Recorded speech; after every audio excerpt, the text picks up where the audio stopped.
All right, we're making a little progress here.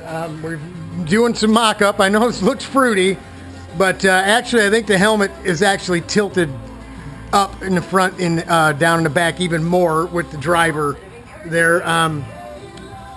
Because I don't think it ever really sits dead flat, but we'll see once we get laying in here again before we make anything in stone. I'm doing some little 3D drawings over here. I don't know if you get the gist of this. This is like a side view, then this is more of a 3D. It's like a big dish. We're gonna end up cutting this thing down, way down on the top, bringing it back some more as well. It's gonna be about this wide, or at least as wide as the flat bit on the back of the seat, and that bit is going to have to remain straight. We're not going to be able to roll that or bend that. So off either side of that flat bit is going to have this. So it's going to be interesting.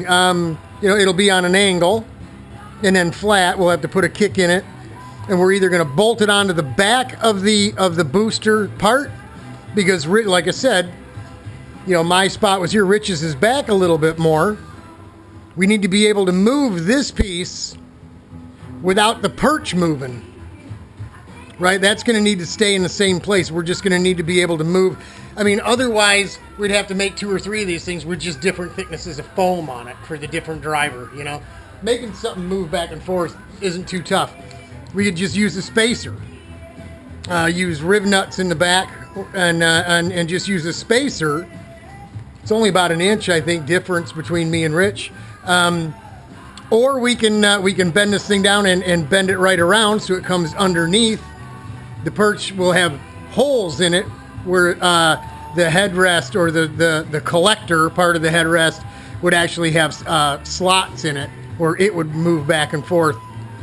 Got to be able to move close enough for me, but still back far enough for Rich, but so,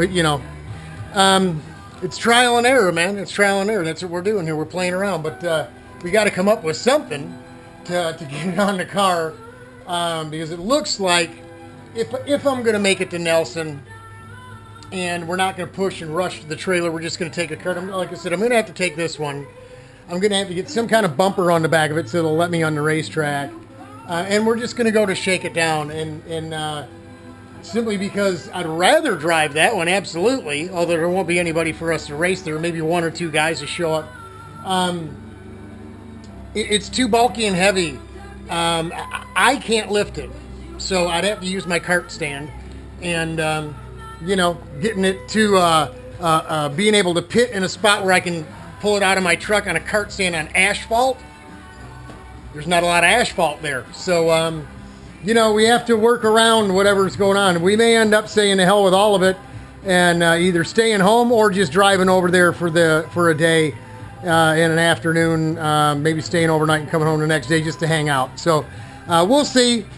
But we're working on the headrest. I hope that gives you an idea of where we're headed. I'll bring you some more as it comes. Talk to y'all.